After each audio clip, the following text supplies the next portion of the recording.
Olá, é Isabela Loures, ledora de audiolivros para pessoas com deficiência visual. Se você está gostando do conteúdo deste canal, eu te peço, por gentileza, que clique no like ao fazer suas leituras e, se possível, faça comentários para que os algoritmos chamem mais pessoas para este material. Seja sempre bem-vinda e bem-vindo e boas leituras!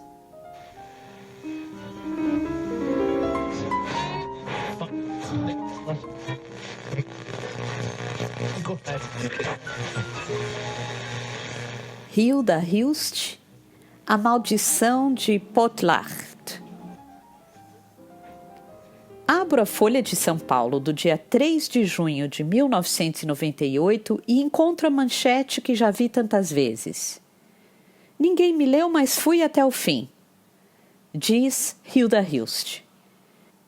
Mais uma vez, em página inteira, um texto como muitos que eu mesmo já assinei em outras publicações, repisa o tema inevitável. Hilda, sem nenhum receio de parecer exagerada ou mesmo ressentida, reafirma que é a vítima infeliz de uma condenação. Maldição, ela prefere dizer, e a seguir fornece um nome para seu infortúnio. A Maldição de Potlach. A escritora não está falando só de um sentimento mórbido ou fazendo uma metáfora ainda que excessiva para sua solidão. Ao contrário, diz estar segura de que existe uma energia nefasta que age sobre ela e seus livros, impedindo-a de ser reconhecida pelo que é. Hilda pode exibir, de fato, uma vasta obra composta de ficções, poemas, textos para teatro, narrativas de humor, pequeno tesouro que permanece, entretanto, no quase absoluto esquecimento e que o meio literário brasileiro, por ignorância, inveja ou outro motivo mais obscuro, se empenha em renegar. Foi por entender que sua literatura é sempre ignorada e, mais que isso, destruída, que Hilda adotou para si a ideia do Potlach. O conceito não é dela. O primeiro intelectual a estudar o Potlach foi o antropólogo Marcel Mauss, e depois dele, no livro A Parte Maldita, o filósofo Georges Bataille o desenvolveu, aplicando-o a outros momentos da história. Foi lendo Bataille que Hilda descobriu a noção de Potlach, e nela julga ter encontrado um nome para a maldição que a atormenta. Os etnólogos identificaram o Potlach pela primeira vez entre os índios da costa noroeste americana. Em um ritual incompreensível para nossa sociedade, os ameríndios tinham o hábito de pegar a parte mais importante de sua riqueza e simplesmente destruí-la. Bataille encontrou indícios do mesmo ritual de sabotagem em outras culturas bastante diversas entre si, o que pode indicar que o homem carrega um elemento fixo, uma espécie de impulso para o aniquilamento que ultrapassa circunstâncias culturais. No século XIX, chefes Tlingit apresentavam-se diante de rivais para, em cerimônias de truculência e desperdício, decapitar seus próprios escravos. Os Chukchi do Nordeste siberiano, igualmente impulsionados por forças predatórias que não podiam definir, degolavam seus cães. Também os índios do Nordeste americano, nos tempos de maior fartura, incendiavam aldeias inteiras ou destruíam canoas, armas e reservas de alimentos. Dissipar riquezas em todos esses casos não era só um ato de autossabotagem, mas uma maneira de acumular outro tipo de poder, hoje bastante desprezado: a glória.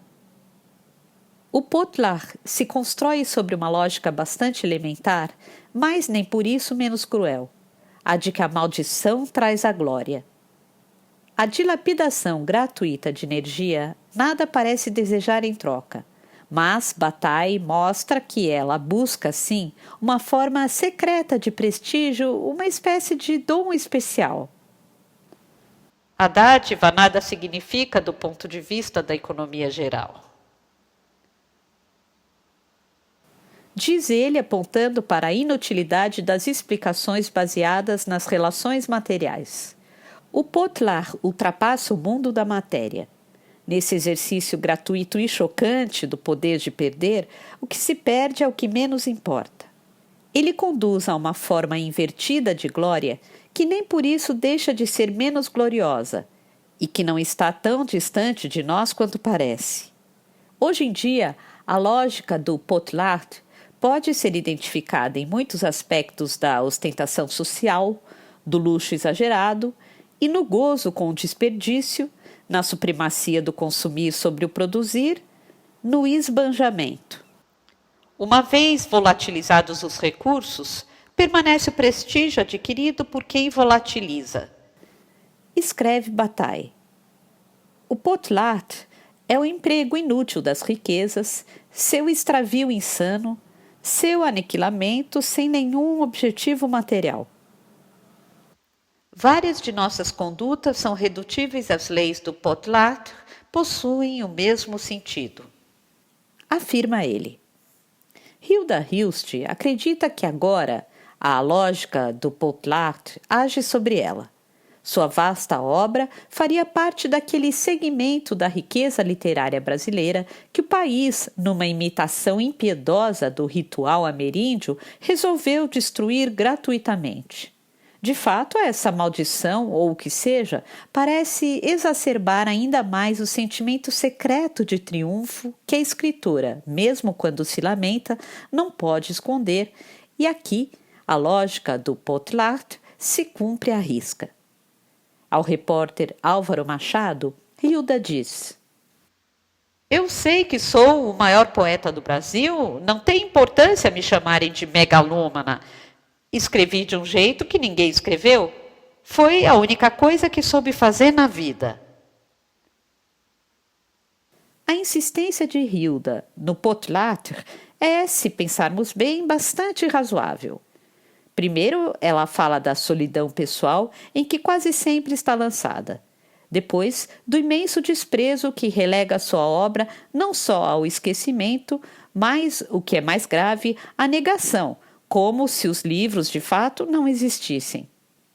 É ainda o sonho nunca realizado de vender a alma, quimera faustiana que, mesmo quando se esforçou para isso, não pôde realizar. Bem que Hilda tentou. E aqui não se pode dizer que ela não tenha se empenhado em seu projeto de ser líder reconhecida. E só para ridicularizar seus detratores e mostrar que a perseguição é indiferente à qualidade do que é capaz de escrever, chegou a publicar no início dos anos 1990 uma célebre trilogia de narrativas pornográficas na esperança de que assim viessem a lê-la. Se é isso que os leitores querem, eu agora lhes dou, explicou na época. A ideia era partir para a sedução direta, dando aos leitores mais teimosos a mediocridade e a grosseria que aparentemente tanto desejavam. Mas essa estratégia evidentemente não funcionou, até porque a trilogia conserva o estilo impecável dos livros anteriores e nem pornográfica é, reafirmando o princípio de que nenhum escritor pode fugir de si. Talvez o que Hilda desejasse mostrar, e nesse ponto pode ter triunfado, é que, como uma adolescente sôfrega pelo amor dos leitores, ela seria capaz de tudo. Apesar de seus esforços para fracassar no texto e ser bem-sucedida na vida, a trilogia está à altura de toda a sua obra precedente ou posterior, e assim foi seu projeto de fracasso que fracassou. Seu caso não é dos escritores que têm uma obra vasta, mas não conseguem publicar por falta de um editor. Hilda, ao contrário, já teve nada menos que 17 editores, ainda que a maioria deles exerça sua atividade de modo precário e irregular. Teve brigas violentas com quase todos. É preciso dizer ainda, e a fama de um temperamento difícil foi se tornando aos poucos, graças à ação dos difamadores, um apêndice da obra. Talvez, ao difamar, eles tenham, sem o desejar, tocado em sua ferida secreta, pois parece ser dessa posição contínua de combate que Hilda retira grande parte de suas energias criativas, hipótese que, em vez de desmerecê-la, só a dignifica. Podemos pensar que fosse compreendida e não precisasse lutar para ser lida, Hilda Hilst não seria Hilda Hilst. Posta à prova, a opacidade de seus textos parece sempre prevalecer. E se isso a abate, também faz dela o que ela é. Uma grande incompreensão, é verdade, cerca a literatura de Hilda Hilst, fato que atesta a inapetência e a preguiça de seus leitores. Mas isso não nos impede de pensar que o desprezo talvez tenha se transformado em condição prévia para a obra, formando a revelia da própria Hilda a matéria-prima de seu projeto literário. A maldição, assim, se converte em benção.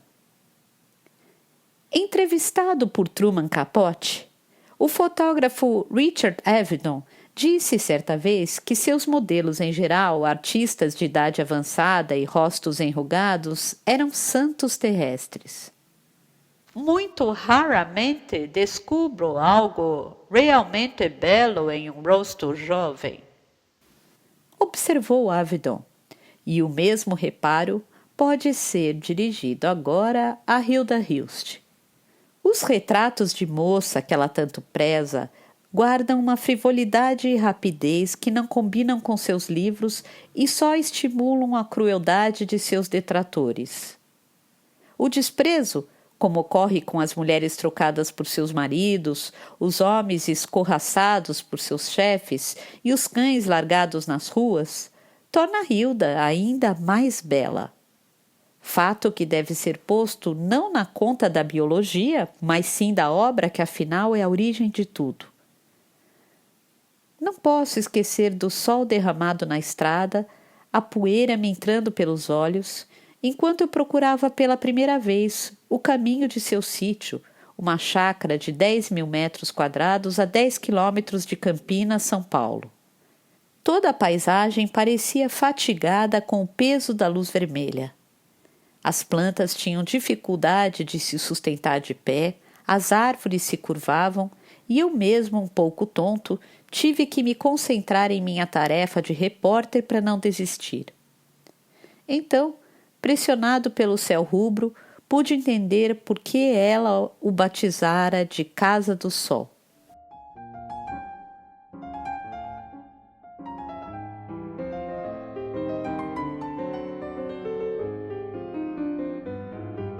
Meu medo, meu terror, é se disseres, teu verso é raro, mas inoportuno. Escreveu Hilda. Eu levava esses versos rabiscados em um caderno, logo na primeira página, em letras bem grandes, como uma advertência para não ceder ao impulso mais fácil da incompreensão. Hilda tem uma escrita intempestiva, e essa é a razão pela qual, se não nos agarramos com força às palavras, logo desistimos. Na estrada de terra, eu tinha a impressão de que a gosma de seus versos se espalhava pela atmosfera e a dissolvia. A leitura de Hilda Hilst fizera de mim um homem muito impressionável. Assim que o táxi atravessou o portão de madeira, eu já podia ouvir um bramido que se aproximava em ondas, como se emanasse do chão. Ao sair do carro, cachorros de todos os tamanhos, cores e mestiçagens me envolveram em uma nuvem de barulho. Já nem sei quantos são, Hilda me disse muito calma. Talvez beirassem os 66, estimou, valendo-se de um número carregado de ameaças. Talvez beirassem os 66, estimou, valendo-se de um número carregado de ameaças. Estão sempre adoecendo, morrendo, e outros chegam para tomar o seu lugar. É difícil saber ao certo quantos continuam vivos. Vira-lata sem nenhuma elegância, mancos, cegos, pernetas, despelados, desdentados, se atropelavam à minha volta, mas nenhum deles, de fato, encostava os dentes em mim. Animais vadios, cansados, no limite de sua condição animal, que Hilda sabe amar com vigilância. A natureza, no que tem de mais torto, de mais sofrível, se encarnava naqueles cães. Ela vinha atrás dos cachorros, arrastada por eles com seu vestido largo, a bata de feiticeira e um sorriso velhaco boiando sobre os cabelos. Tinha o rosto queimado, a pele áspera e parecia um pouco ofegante, mas mantinha a postura senhorial, o queixo erguido, o olhar inquisitivo de quem jamais relaxa. Não se assuste de encontrar uma velha carregando uma corcunda. Pois isso sou eu. Nem cheguei e já estou diante da primeira lamentação. A velhice é horrível, porque faz a gente entortar, ressecar e feder. Enumerou como se nada daquilo de fato a afetasse. Hilda percebeu meu embaraço e sugeriu que nos abrigássemos sob uma imensa figueira que se ergue há mais de 200 anos bem à frente da casa. Os cachorros, agora mais calmos, se espalhavam pela sombra. É uma árvore mágica. Ela me disse como se anunciasse um segredo milenar e eu não sabia se devia tomar o comentário como um consolo ou uma ameaça. À noite, diante de luas carregadas de presságios, Hilda promove pequenos rituais em honra da árvore. Seu hoje falecido amigo Caio Fernando Abreu, vestido de negro, muitas vezes a escoltou nessas cerimônias que agora ela era obrigada a repetir sozinha. O mesmo gosto pelas fronteiras do humano a levou a montar em casa um equipamento de radiofonia destinado a captar mensagens emitidas por extraterrestres e falecidos, experiência que se iniciou ainda nos anos 70, inspirada nos experimentos do músico suíço Friedrich Jungerson. Hoje, com a mesma abnegação, ela se dedica a ler a transcomunicação instrumental de Sônia Rinaldi, que registra experiências de contatos com os mortos através de telefone e fax. Esses espíritos especiais, entre os quais se perfilam os de Júlio Verne, Einstein, Paracelso, habitariam um planeta chamado Marduk, localizado fora do nosso espaço-tempo. Marduk quer dizer Sol. Hilda pretende um dia transformar a Casa do Sol numa fundação de estudos psíquicos sobre a imortalidade, que é, de fato, a maior de suas obsessões. Ela se exilou no sítio da mãe ainda nos anos 1970, abandonando uma vida agitada que a levara para os braços de personagens como Dean Martin, que namorou por um mês, e Marlon Brando, que tentou sem sucesso namorar e depois a entregar a um cansaço incurável. Sempre no papel de mulher irresistível, viajou pela Itália, Grécia, França e frequentou banquetes, castelos, cassinos e salões reservados. Quando a beleza começou a se esvanecer, soube se retirar. Apesar do interesse na imortalidade, Hilda repudia a ideia de vir a ser reconhecida como escritora só depois de morta. Lamenta que o presente não lhe traga esse reconhecimento e, embora ainda lute por ele, não parece muito convencida de que de fato chegará. Num relâmpago, sou tomado pela impressão de que, apesar do tom lamentoso, Hilda chega a desejar o contrário. Se fala tanto sobre a maldição que a acomete, chego a pensar, é porque de alguma forma a deseja. Olhei-a mais de perto, porém, e não reconheci a mulher que se refugiava em experiências tão extravagantes.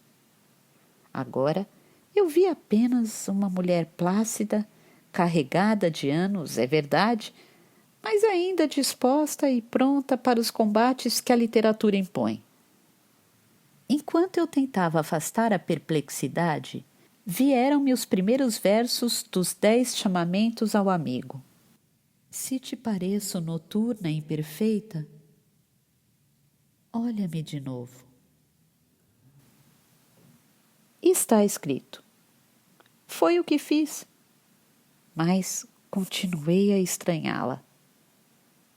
O poema se desenrolou em minha memória, que costuma ser limitada, mas que ali, sob a figueira, se esgarçava. Olha-me de novo com menos altivez e mais atento. Recordei embaralhando um pouco as palavras, mas sem perder o essencial. E enquanto me deixava levar pela voz de seu poema, Hilda me guiava para dentro da casa. É uma residência rosada e antiga com pátio interno espanhol, decorado com janelões amplos por onde a luz escorre. A claridade chega ao interior da casa de través, entornando os cômodos, aumentando o volume dos móveis e distorcendo os ambientes. Ela me leva até a cozinha, onde me oferece chá inglês com bolachas. Sentamo-nos em torno de uma grande mesa de madeira grossa, antiga, e de um bule fumegante.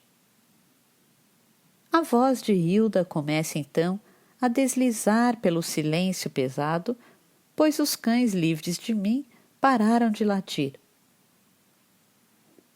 Olhei-a de novo e pensei nas fotos da Hilda jovem e sedutora que tinha visto.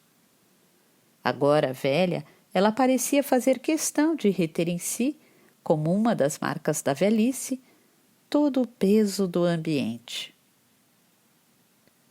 Outros versos de Hilda, sempre com as palavras truncadas, mas o pensamento inteiro me vieram.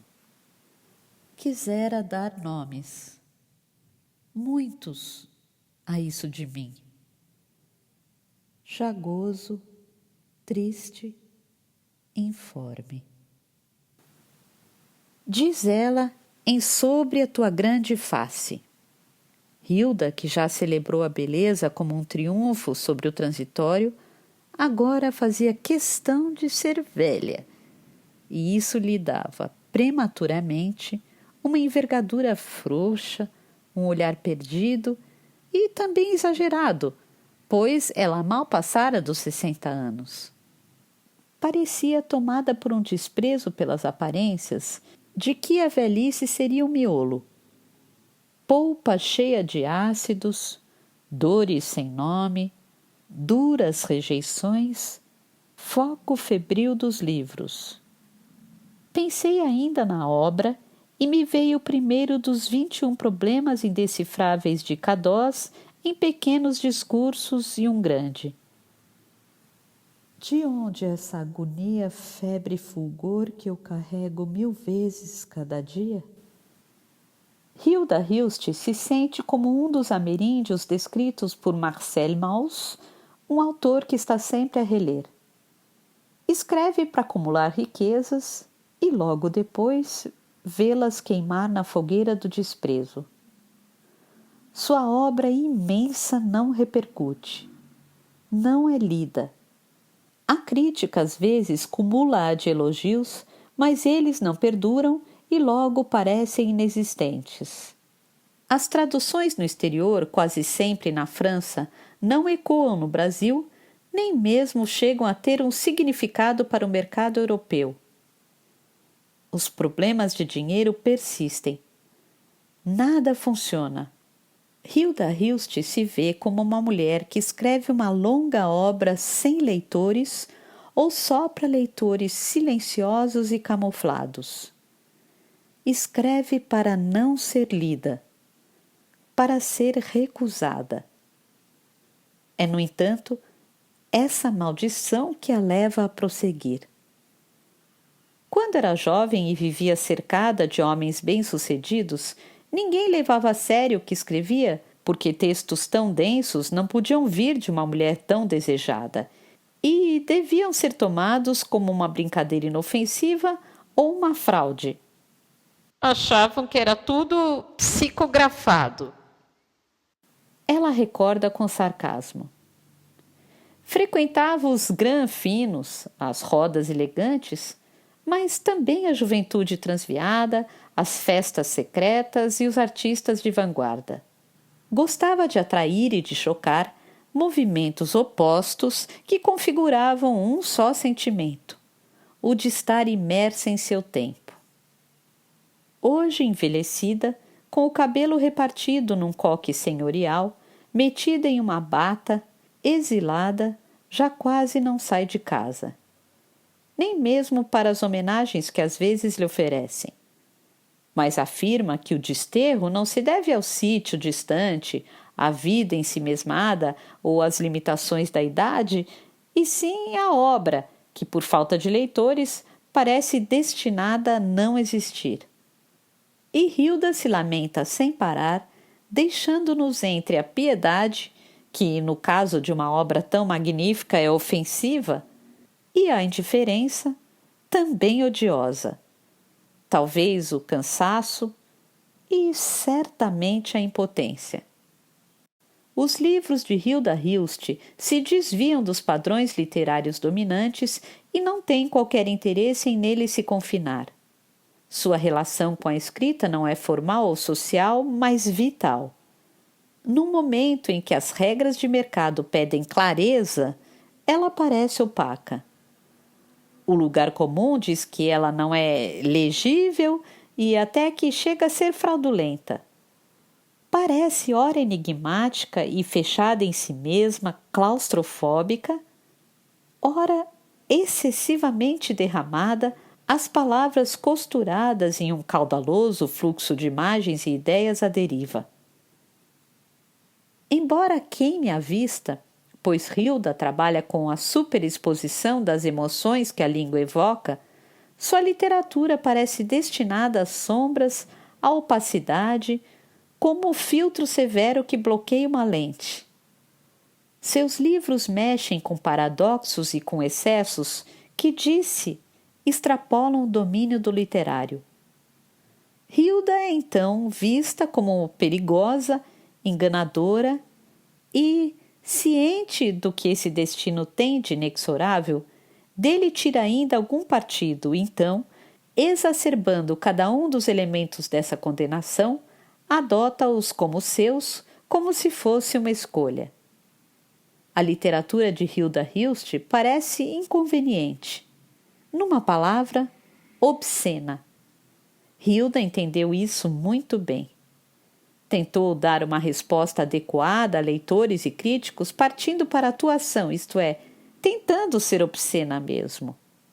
Quando escreveu, no início dos anos 1990, sua trilogia marota O Caderno Rosa de Lori Lambe, Contos de Escárnio e Cartas de um Sedutor, não foi muito feliz. O artista plástico Wesley Duke-Lees se recusou a ilustrar Lori Lambe considerando um lixo absoluto. Intelectuais que respeitavam sua obra se declararam chocados e muitos, em nome do pudor ou da sanidade, cortaram relações pessoais com a escritora. Poucos, muito poucos, puderam perceber a qualidade da resposta que Hilda Hilst lhes estava dando. Em sua trilogia, ela nada mais fez que repuxar sua escrita até os limites da normalidade, pois nada mais normal que o obsceno, que não passa de um expediente que tenta domesticar o indomesticável. Ela manipulou as expectativas mais inconfessáveis de seus leitores, mexeu com seus pudores mais secretos e mostrou que a arte não pertence apenas ao domínio do voluntário. Não basta desejar fazer ou mesmo saber fazer. Alguma coisa se faz sempre à revelia do autor. A arte lida com o obscuro, o não manipulável, os sistemas autônomos das mentes, as sombras, e por isso aos ingênuos ou apressados lembra uma maldição. Nessa série obscena, Hilda tenta dizer que entende sim o que seus leitores sentem quando leem seus livros: abandono, desamparo, solidão. Sentem-se nauseados diante de algo que os perturba e que talvez preferissem evitar. Fala do intolerável que se manifesta quando ela, sem ceder ao desejo de agradar ou de desagradar, usa a literatura para afundar a face no essencial. Cartas de um Sedutor começa com uma citação do filósofo romeno E.M. Cioran. A vida só é tolerável pelo grau de mistificação que se coloca nela. Uma dessas mistificações é a norma literária, nessa segunda metade da década, acossada por exigências profissionais de legibilidade, efeitos inócuos e pressa. A literatura hoje tende à inocência, falsa candura que só vem disfarçar o horror pelo novo. Hilda não só não está preocupada em se adaptar a essa norma, como começa pelo fim. Ela parte da borda do literário e, em vez de avançar rumo ao centro gerador da normalidade, lança-se numa viagem para fora da literatura. Por isso escreve livros que se distanciam das expectativas médias e se aproximam do susto. Parece sempre que Hilda trabalha com as palavras erradas, com as palavras mal ditas e com a dissimulação, pois de um escritor tudo o que se espera hoje é a nitidez. Ela não parece temer, porém, o lado obsceno que ata a literatura ao homem e que torna todo escritor que dele tenta escapar um refém da futilidade ou da afetação. Hilda sabe que a literatura só serve para algo quando deixa de lado os protocolos letrados e se oferece como instrumento de sobrevivência. Em A Obscena Senhora D, ela começa com um aviso bastante esclarecedor. Vi-me afastada do centro de alguma coisa e que não sei dar o nome. Já na primeira frase, as palavras lhe escapam. Isto é, a literatura falha. Hilda trabalha com fracasso e por isso sua obra não pode ser aferida pelos padrões do sucesso, erro que ela mesma, na aflição de escapar ao isolamento, não se cansa de cometer. O leitor deve se preparar para o medo, pois ler Hilda Hilst é acompanhá-la sem a garantia de equipamentos de segurança e sem um destino fixo, ou cair fora cinicamente reclamando do peso de sua escrita. Em um dos 10 poemas de Da Noite, ela avisa: costuro o infinito sobre o peito e, no entanto, sou água fugidia e amarga.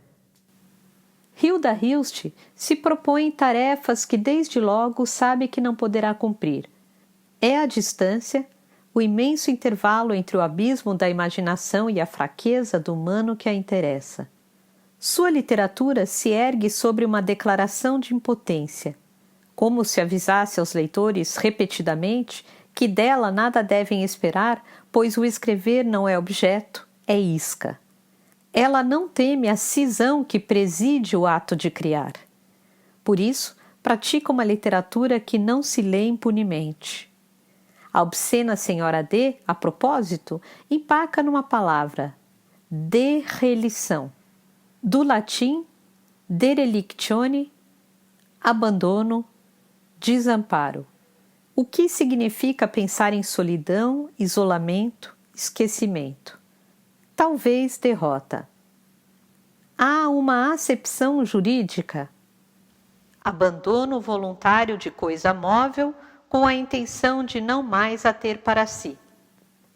A literatura de Hilda Hilst parece governada por esse não dar conta, esse largar, essa impotência original. Ao escrever, ela se abandona. Escrever é, um pouco, desistir. Os diálogos entre a Senhora D e Ehud, seu amor morto, se travam em terreno pantanoso e sombrio. O tempo é viscoso com suas bolhas de acontecimentos. Diálogos que se interrompem, divagações que não chegam a um destino, recordações em farelos, cenas dispersas, imprecisões. A senhora D chega a dizer que para ela, viver foi uma angústia escura, um nojo negro. Escrever, mais uma vez, é fracassar. Sua escrita dá a impressão de não ser trabalhada, de ser jogada, talvez um pouco mediúnica, quando se trata bem do contrário. Ela escreve com extrema vigilância para não embonecar a ficção, não decorá-la nem facilitá-la. A literatura para Hilda Hilst é um ponto de partida para saltos longos e desgovernados e não um ponto de chegada. Ehud pergunta à sua Rilê, a senhora D, e o que foi a vida? Ele mesmo responde, uma aventura obscena de tão lúcida. Obscenidade e lucidez, sendo as duas faces do mesmo devassamento, laço que no mundo asséptico deste fim de século é bem difícil de aceitar e diante do qual muitos leitores enrubescidos preferem fechar os olhos. A literatura de Hilda mexe com as duas últimas fronteiras da modernidade, paixão e morte. A paixão desorganiza, a morte fulmina. A modernidade, por isso, as remete à margem. A paixão, então, é psicologizada, a morte, medicalizada. Procedimentos de contenção com os quais se tenta refriar o pavor que essas experiências provocam. Hilda, ao contrário, insiste em escrever a partir desses extremos longínquos e, por isso, parece estar sempre começando pelo fim, como um alpinista que preferisse primeiro experimentar a queda. Escreve de um lugar perigoso para os que pensam em eficiência, em rendimentos mensuráveis, em idoneidade, elegância e bom gosto. Isso desorienta aqueles que sustentam a independência absoluta da imaginação diante do real, falácia que Hilda desmonta habilmente em suas ficções. Seu projeto literário quebra a fronteira que separa e protege o leitor do escritor, a vida da ficção. Nesse ponto, Hilda Hilst se aproxima dos poetas, torna-se poeta, faz questão de mostrar que não tem compromisso algum com o literário, aqui entendido como a norma que diz o que é e o que não é literário e que afere os patamares de competência e incompetência da escrita. Isso lhe outorga um poder letal. A literatura que se faz paixão tanto pode salvar como pode matar. Nunca é demais pensar nos métodos de exclusão que tornam Hilda Hilst, embora viva e atuante, uma autora esquecida. A literatura em nosso país é hoje mais legitimada por seus efeitos externos. Presença nas listas de mais vendidos, facilidade de digestão, poder de evocar a brasilidade e o que ela tem de excêntrico, vocação para as versões leves no cinema ou na TV, que por sua temperatura interna. O espaço entre o leitor e o livro, território clássico da intimidade, da emotividade e da reflexão pessoal, está conturbado por interferências violentas. Exposição do escritor na mídia, imagem pública dos autores desenhada por especialistas, técnicas de marketing de embalagem, conflitos de política literária, lutas e prestígio. Esse excesso de ruídos torna uma voz firme e dissonante como a de Hilda Hilst quase inaudível. Essa negação aponta, quem sabe, para uma fobia. Ao se defrontar com a escrita suculenta de Hilda, o leitor anoréxico se sente denunciado e também destituído dos anteparos aconchegantes que envolvem o leitor clássico, aquele senhor de hobby acomodado no calor de sua poltrona e isolado dos perigos do mundo, sendo nessa ruptura que o medo do obsceno aparece. Pois o que é obsceno a rigor, senão aquilo que fere nossa suposta pureza e que por isso não suportamos ver? A obscena senhora D termina com um pedido. Livrai-me, Senhor, dos abestados e dos atoleimados. Todos nos tornamos um pouco tolos e abestalhados quando deparamos com o essencial. Hilda Hilst, por princípio, só trabalha com essências, condição que a torna mesmo inconveniente e ameaçadora. Um dos mais atentos estudiosos da obra de Hilda Hilst, o crítico literário Léo Gilson Ribeiro, mostrou que ela reúne em sua escrita duas escatologias, a do escatoslogos, a doutrina final do tempo, e a do scatoslogos, a doutrina que disserta sobre as fezes. O grande personagem de Hilda é Deus. Um Deus tão sujeito às paixões humanas do ódio, da crueldade deliberada ou da omissão, quanto as divindades do Olimpo na Grécia Antiga. Como mostra Léo Gilson, uma divindade bárbara, nunca compreendida, apenas esboçada. Um Deus com o qual se deve sempre brigar e no qual não se deve nunca confiar. Essa religiosidade aparece ainda em uma frase do teólogo Paul Tillich que Hilda gosta de repetir. Todo aquele que pensa em profundidade é um ser religioso. É exatamente por isso, porque pensa sempre em abismo, que ela dispensa as religiões institucionais, embora admire Brahma, Buda e os santos católicos. Você se sente realmente vítima de uma maldição? Eu lhe pergunto. Há coisas de fato estranhas. Hilda me diz, esforçando-se para me mostrar que não abre mão da lucidez. Mas essa é uma pergunta que eu não sei responder. Ela pensa às vezes que a maldição emerge do texto porque todos os seus personagens têm o mau hábito de pensar. Mesmo quando decidi escrever pornografia, meus personagens viviam com a cabeça cheia de pensamentos. Eles pensam sem parar. Até no meio do sexo decidem sempre fazer perguntas complicadas. Outras vezes, afastando-se do que escreve, chega a atribuir a maldição, de fato, a alguma força exterior. Então, se sente cercada de inimigos. Mas, para se consolar, recorda o Hípias Maior, um dos diálogos de Platão, cuja autenticidade é contestada. A certa altura, Sócrates diz: é melhor se desavir com todos do que com aquela única pessoa com quem se é forçado a viver depois de ter se despedido de todos. Hilda acha que se um autor é coerente consigo mesmo, o resto é suportável, o que não deixa de causar um tipo difícil, mas verdadeiro de alívio. Hilda volta a pensar na maldição de Potlart. Escreve há 30 anos e tem publicado os quase 30 livros que mereceram críticas elogiosas, traduções no exterior e prêmios de prestígio. Estou continuamente exibindo minhas riquezas, entregando o que tenho de melhor, mas os outros jogam fora o que lhes ofereçam. Constata. Adquiriu com o tempo o poder de perder, que maus viu nos ameríndios. Para mitigar a aflição, pensa numa frase de Chesterton. O homem pode ser gordo para certos lugares e magro para outros. E a refaz. Meu texto é magro para uns, mas gordo para outros.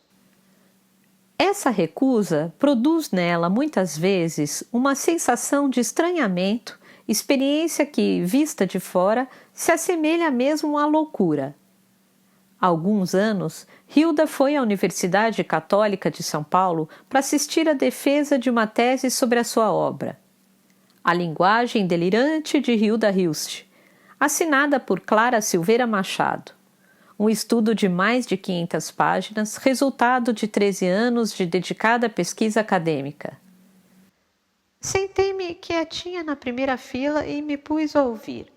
Mas nem assim escapou. Toda vez que uma senhora da banca falava em paranoia ou esquizofrenia, apontava para ela. E Hilda olhava para trás na esperança de que fosse para outra pessoa. Depois da defesa, que a deixou muito envaidecida, a autora veio cumprimentá-la.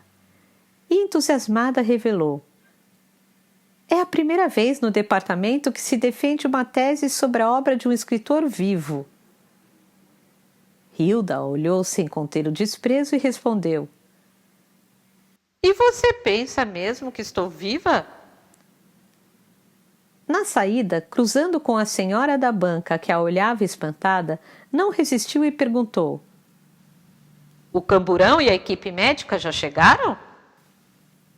Hilda não gosta de falar em público por achar que os leitores a temem. Certa vez, depois de muita insistência, resolveu participar de 2 debates sobre sua obra promovidos pela Unicamp. No primeiro, depois de falar um pouco e vendo que nenhum dos alunos tinha coragem de lhe fazer qualquer pergunta, virou-se para o coordenador da mesa e disse: Por que durante os debates ninguém se dirige a mim? O professor respondeu: Ora, os alunos têm medo de você. No debate seguinte, tentando inverter as expectativas dos alunos, ela começou sua fala assim: Não se preocupem, porque sou eu quem tem medo de vocês. De nada adiantou. O medo persistiu. Hilda me diz que tem uma amiga japonesa que sempre lhe promete de presente uma coleção de máscaras orientais. Talvez assim, como a máscara de brava, eu imponha respeito. Consola-se. Ela não acredita mais que possa escapar da maldição que cerca sua obra. Talvez, depois que eu morrer, ela estanque. Me diz. Talvez desapareça junto comigo. É uma esperança que, no entanto, não chega a consolá-la. Cabe cogitar um pouco mais, por fim, a respeito das vantagens que Hilda Hilst pode estar retirando do papel de maldita. Empenhado em pensar os impasses da literatura contemporânea, o escritor argentino Ricardo Pilha defende a ideia de que o grande problema do escritor no mundo de hoje não é o fracasso, mas o sucesso. Até o século XIX, o escritor era um homem que vivia em eterna aliança com o fracasso. Baudelaire é, desde muito, o símbolo desse escritor amaldiçoado e incompreendido que vivia com problemas de dinheiro, era visto como inadaptado, desprezado pela família e condenado ao isolamento e ao desastre. Pilha diz que hoje, ao contrário, o escritor se tornou a imagem por excelência do homem bem-sucedido, ainda que essa representação se construa muitas vezes mais à custa de fantasias que de fatos. O escritor de hoje recebe adiantamentos em dólares, pontifica na televisão, viaja para feiras internacionais e seminários, recebe royalties de traduções no estrangeiro, é também adulado pela mídia e pelos leitores, ocupando muitas vezes o lugar de um verdadeiro guru que está sempre à disposição, com seu currículo e a força de seu prestígio, para emitir opiniões e julgamentos. O escritor de sucesso pode ser solicitado a qualquer momento para estar em Nova York, em Frankfurt ou em Tóquio, para dizer isso ou aquilo, se engajar em tal ou qual movimento, e sua presença será sempre cercada de pompa e decorada por uma legião de fãs. Nesse novo quadro, o êxito e não mais a maldição é o grande problema do escritor, já que o sucesso obriga a se repetir e o impede de falhar, quando toda a literatura que merece esse nome se constrói sempre à beira do abismo, sendo o fracasso sua condição primeira de existência. Além disso, o sucesso, conquanto traga vantagens pessoais, apresenta também muitos problemas. E que infinidade de problemas, a começar pela desconfiança imediata dos leitores mais cultos. O escritor best-seller deve sempre justificar cada palavra que diz, que escreve e cada atitude que toma, além de aceitar que a mídia vigie seus passos, que sua vida pessoal seja devassada e sua fortuna posta sempre sob suspeita. O escritor de sucesso, por mais que se esforce, nunca parece estar à altura da glória que lhe destinam. Se assemelha, ao contrário, a um eterno devedor. Deve o grande livro que não vem, a grande declaração que não é capaz de pronunciar, a grande iluminação que todos aguardam. A posição de amaldiçoado, ao contrário, destina ao escritor, mesmo ao mais arredio e imóvel, uma série de favores que ele não precisa se esforçar para merecer. Pilha fornece o exemplo de Franz Kafka, que desejou sempre ser invisível e, antes de morrer, chegou a manifestar o desejo de que toda a sua obra fosse queimada.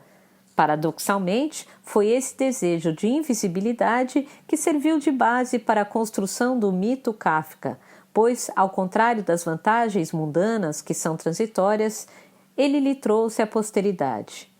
Ao repetir insistentemente que está condenada por uma maldição, Hilda Hilst nada mais faz, pode-se cogitar, que fugir do problema do sucesso e se refugiar no papel mais seguro da ruína, solução que pode não trazer vantagens imediatas, mas cerca sua literatura de sombras que apontam para o futuro.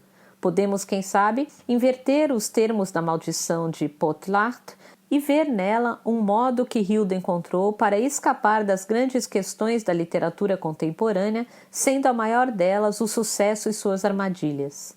Agindo como uma couraça que a protege dos problemas do êxito, cercando-a do mistério necessário para que não seja esquecida em meio ao rebanho cinzento dos escritores fáceis, a maldição de Potlach pode funcionar, quem sabe, como uma bendição, pois acaba cercando os textos de Hilda de segredos e promessas. Nada disso, no entanto, afeta a qualidade de sua obra, o que só vem provar que a literatura, se é grande, e a de Hilda Hilst perdura além de toda a consagração.